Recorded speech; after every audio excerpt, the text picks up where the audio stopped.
అదేవిధంగా అధ్యక్ష అదేవిధంగా అధ్యక్ష వీళ్ళు ఏదైతే వరి ఈరోజు తెలంగాణ రాష్ట్రంలో ఇవాళ పసుపు పోయింది, చెరుకు పోయింది, కందులు పోయినాయి, మిరప పోయింది, పత్తి పోయింది, ఇట్లా ప్రత్యామ్నాయంగా సోయాబీన్ పోయింది.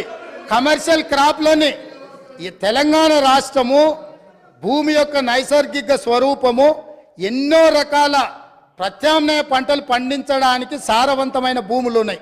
ఈ సారవంతమైన భూములలో వివిధ రకాల పంటలు పండించడానికి అవకాశం ఉన్నా ప్రభుత్వ సహకారం లేకపోవడం వల్ల, ప్రభుత్వం నిర్లక్ష్యం చేయడం వల్ల ఇవాళ చెరుకు పోయింది, సోయాబీన్ పోయింది, మొక్కజొన్న పోయింది, పసుపు పోయింది.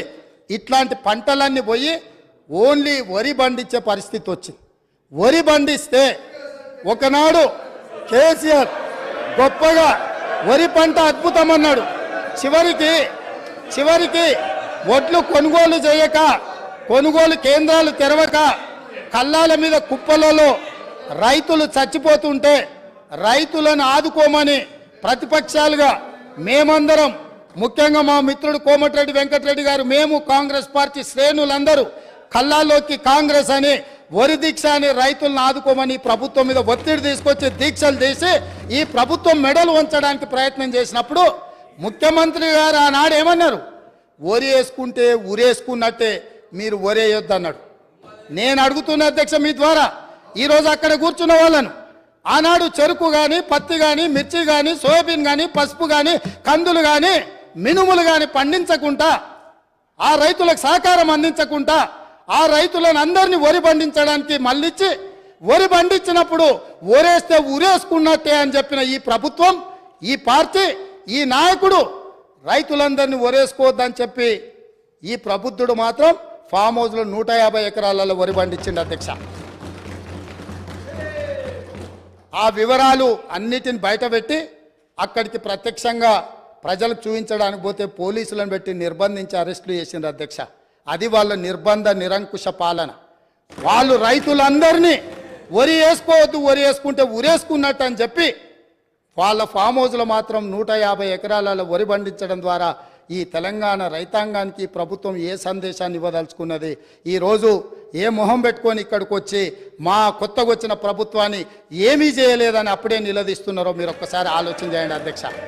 అదేవిధంగా అధ్యక్ష, ఈరోజు కేంద్ర ప్రభుత్వం ఆనాటి ధరలు, కనీస మద్దతు ధర వరికి 1960 రూపాయలు ఉన్నప్పుడు రైతుల నుంచి దళారులు కావచ్చు, మిల్లర్లు కావచ్చు, లేకపోతే ప్రభుత్వంలో ఉన్న పెద్దల యొక్క కుమ్ముక్కుతోటి 1400కు 1500కే క్వింటాల్ కొంటున్నప్పుడు ఎసెన్షియల్ కమోడిటీ యాక్ట్ కింద పీడీ యాక్ట్ పెట్టి బొక్కలేయాల్సిన దళారులను వాళ్ళు అంటగాగి 1400కు 1500కు వరి అమ్ముకుంటున్న రైతులు ఆత్మహత్యలు చేసుకుంటుంటే ఈ ప్రభుత్వం ఆనాడు వీళ్ళు ఏం చేసిందో మీరు ఆలోచన చేయండి అధ్యక్ష. ఇదే కాదు, తడి పేరు మీద, తాలు పేరు మీద క్వింటాల్కు 10 కిలోలు తుట్టి తీసి రైతులను దోసుకుంటుంటే, అహర్నిశలు అహోరాత్రులు కష్టపడ్డ రైతు పండించిన వరిని దోపిడీ చేస్తుంటే, తుట్టి పేరు మీద, తాలు పేరు మీద తీస్తుంటే ఒక్కరోజైనా ఈ ప్రభుత్వం ఆ రైతులకు జరుగుతున్న అన్యాయం మీద ఈ మంత్రులు ఎవరైనా క్షేత్రస్థాయిలో పర్యటన చేసి ఈ విధంగా దోపిడీ చేస్తున్న వాళ్ళని నిలదీయడానికి ప్రయత్నం చేసిందా అని నేను అడుగుతున్న అధ్యక్ష మీ ద్వారా. ఇదే కాదు, ఇవాళ నేను సూటిగా సవాలు విసురుతున్న ఈ ప్రతిపక్షానికి, పేద రైతులు పండించిన పంటకు 1960 రూపాయల కనీస మద్దతు ధర రాలేదు. కానీ ఫామ్ హౌస్లో పండించిన వడ్లకు 4250 రూపాయలకు క్వింటాల్ దాకా వాళ్ళు అమ్మిన రాలేదా? అక్కడ ఫామ్ హౌస్లో పండించిన వడ్లు బంగారమా? ఇవాళ ఎవరిచ్చిందో లెక్కలు చెప్తా, చెప్పమంటే ఆ పేరు కూడా చెప్తా. ఎవరిచ్చిందో, వాళ్ళకి చేరిన లబ్ధి ఏందో మీరు విచారణకు సిద్ధంగా ఉంటే ఇవాళ నేను విచారణకు ఆదేశిస్తా అధ్యక్ష. మీరు ఫామ్ హౌస్లో పండించిన వడ్లు 4250 రూపాయలకు ప్రైవేటు కంపెనీల మెడ మీద కత్తి పెట్టి మీరు మీ వడ్లు తౌడులాగా పండించిన వడ్లకేమో 4250 రూపాయలు గిట్టుబాటు ధరిస్తారా? ఇవాళ నా తెలంగాణ రైతాంగం కష్టపడి పండించిన పంటకు 1400-1500 రూపాయలు ఇస్తారా? ఇదేనా మీరు రైతులకు ఇచ్చే సందేశం అని నేను అడుగుతున్నా.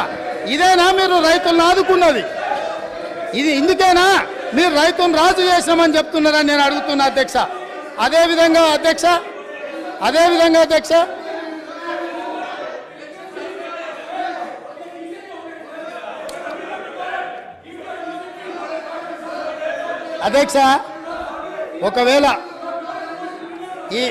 ఒకవేళ ఈ పార్టీ ఫామ్ హౌజ్లో 4,250 రూపాయలకు వడ్లు అమ్మలేదు అని అంటే నేను విచారణకు ఆదేశిస్తే వాళ్ళు ఒప్పుకుంటారేమో అడుగున్నారు అధ్యక్ష.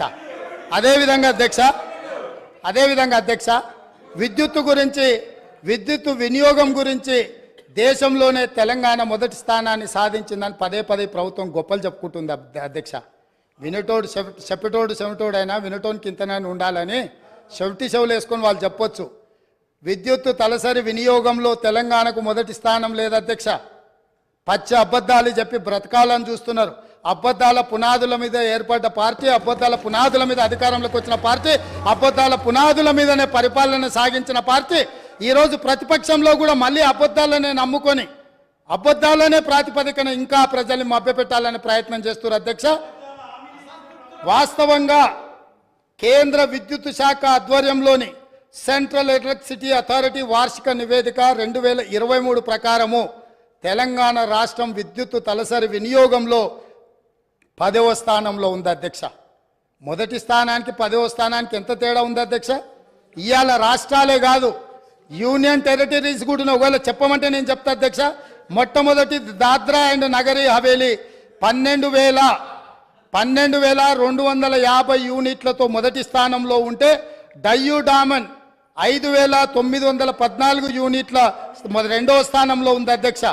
రాష్ట్రాలను తీసుకుంటే గోవా, పంజాబ్, ఒడిశా, గుజరాత్, ఛత్తీస్గఢ్, హర్యానా, పుదుచ్చేరి తర్వాత తెలంగాణ రాష్ట్రం ఉంది అధ్యక్ష. తలసరి విద్యుత్ వినియోగంలో తెలంగాణ రాష్ట్రం మొదటి స్థానంలో లేదు, వాళ్ళు అబద్ధాలు చెప్పినట్టుగా. తలసరి విద్యుత్ వినియోగంలో 10వ స్థానంలో ఉంది. ఇప్పటికైనా అబద్ధాలు చెప్పడం మానాల్సిందిగా ఆ పక్ష సభ్యులకు చెప్తున్నా అధ్యక్ష. అదేవిధంగా అధ్యక్ష, ఈరోజు మేము నీళ్ళు ఇచ్చాం అని చెప్పుకుంటారు అధ్యక్ష. 1 కోటి ఎకరాలకు నీళ్ళు ఇస్తే కాళ్ళ ద్వారా నీళ్లు బారితే ఎక్కడైనా పంపు సెట్లు పెరుగుతాయి అధ్యక్ష? మీరు చెప్పండి. కాలువల ద్వారా మన పొలాలకి నీళ్లు ఒకవేళ రాష్ట్ర ప్రభుత్వం అందించి ఉంటే, కాలువల ద్వారా ప్రతి ఎకరాకు 1 కోటి ఎకరాలకు నీళ్లు వచ్చి ఉంటే, తెలంగాణ రాష్ట్రం ఏర్పడ్డప్పుడు దాదాపుగా వారి లెక్కల ప్రకారం 19 లక్షల పంపు సెట్లతో తెలంగాణ